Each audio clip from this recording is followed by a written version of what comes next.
Today we're going to talk about controlling your life, specifically radio controllers.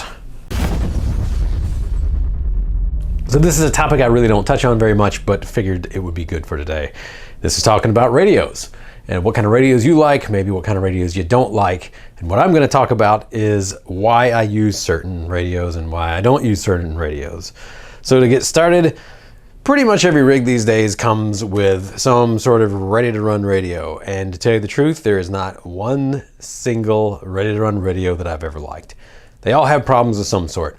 The team associated ones, at least this XP120, has really bad low-speed control on the throttle. And for crawlers, that's not a good sign. You can put a aftermarket ESC on the rigs all you want and you're gonna lose, you're just not gonna be able to start it smoothly. It doesn't matter what you do with some radios, you can't get good low speed control with it. So this one out the window as soon as I figured that out. I was actually doing a lot of testing with it and I was like, why are my ESCs starting up so fast? And it turns out I was still on the stock radio, switched out to the FlySky and suddenly no problems. The Spectrums, you know, they're not bad by any means, but I really dislike the way that they feel in my hand. And I know this is kind of a small gripe for some people. Your hand is probably shaped different than mine. Maybe you love the way that they feel in your hands, but the balance on Spectrums has always bothered me.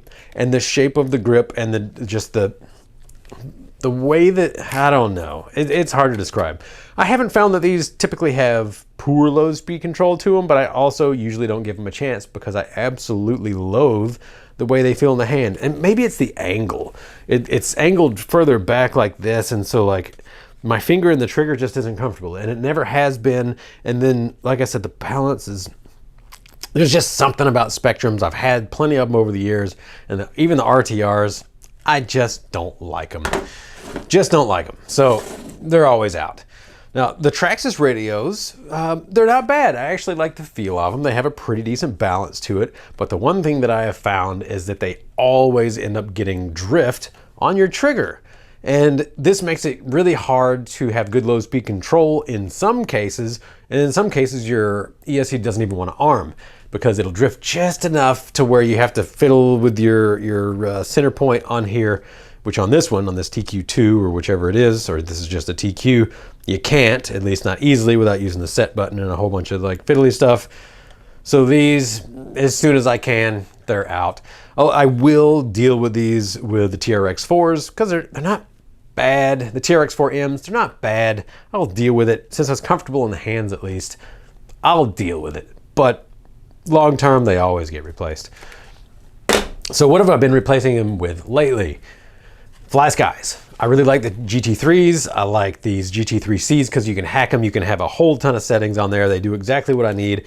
They actually balance extremely well in the hand. They have pretty good ergonomics on here. I printed these little thumb switches so I can drink a beverage or hold something in my hand and wheel. Although the ergonomics of that aren't great. It's a little further separated than what I would want. But that combined with having a lithium battery in the bottom, being able to charge them via USB, and then the receivers, you can get them for like $5. I have a whole thing. I've got tons of receivers for this, so I'm probably going to keep using this for an extremely long period of time based on the cheapness of the receivers. And also this one is something that I don't feel bad about throwing around.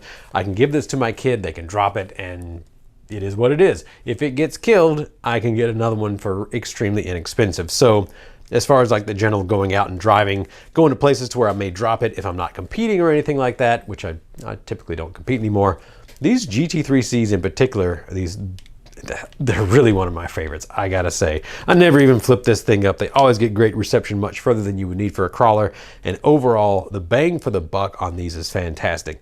Now, having said that, there may be some new models that are available right now that I'm just not aware of because I'm stuck on this one. So let me know in the comments what budget radio you really like. Does it have good low speed control? Does it have relatively inexpensive receivers to it? Why do you like it? Let me know. But if I'm gonna choose a radio to where I want the best feel, I want good control, I want it all, it's gonna be a Futaba. It's always gonna be a Futaba. They have the best balance in the industry. I love the way that they feel. And let's kind of look, like, I don't like the Spectrums for some reason, the way that they feel. Is it a different angle? Is that really what it is? Or maybe it's, how far this particular thing is in relation to where the trigger is, I'm just really not sure exactly why. Yeah, I think that's it actually. The Spectrums have kind of a higher rest right here as compared to Futaba's, but the balance on Futaba's, just hands down, is always what I'm going to choose. And honestly, I haven't bought one for a really long time. I used to be 100% sponsored by Futaba, and so it was, what's new, what's coming out, I will use it definitely. And their price point is probably the only thing keeping me from it, because I have so many rigs that I'm going through. And on top of that, I would kind of keep these aside. I don't want to bring them out to a normal daily crawl. I definitely don't want to be handing my kids one of these radios, because a lot of Futabas, they're $400 plus for a good radio. And I would feel much worse if my kid broke that and I had to replace it, as opposed to any of the cheapies, to tell you the truth. And on my kids' Traxxas, they're not gonna notice the difference, so they keep the stock radio. But something like this, if that's what my rig has and that's what my kid wants to drive, I don't feel bad about just handing this over and hey, they drop into a puddle. C'est la vie.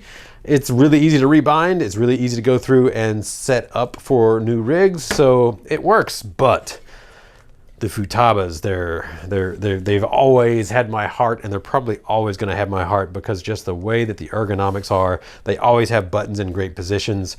They're easy to go through on the menus. It's just natural for me to understand it. So, this one's been sitting for a long time, honestly, because the GT3 has been taking front and center on almost everything, just because there's so many rigs, and replacing the radios on everything can get to be quite an expensive affair. And so honestly, I probably saved near $1,000 a year in just receivers by not using the Futabas, which I hate to say it.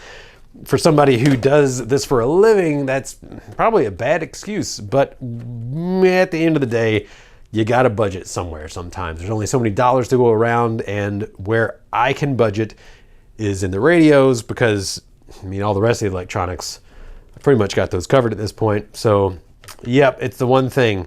It's the one thing that holds me back from Futabas all the time, is the RXs. The receivers, they just get expensive over a long time. But maybe Futaba has been doing some better lower cost receivers. You let me know, because I keep up on more of my products, on the motors, the speed controllers, the servos, stuff like that. I really focus on what the market is doing with those things. I don't make radios, so I really don't keep up with it. And to tell you the truth, once you have a radio in a rig, that's pretty much it. It's going to run as long as the batteries don't go dead or something funky goes wrong in the radio. But I have Futabas from my childhood that still work, to tell you the truth. And that's something that, how long is this GT3 going to last? I don't know. I've maybe had it for 10 years already, which is pretty impressive. But I've got Futabas that are 30 years old, and they work just the same as when they were new, honestly, both surface and ground. So yeah.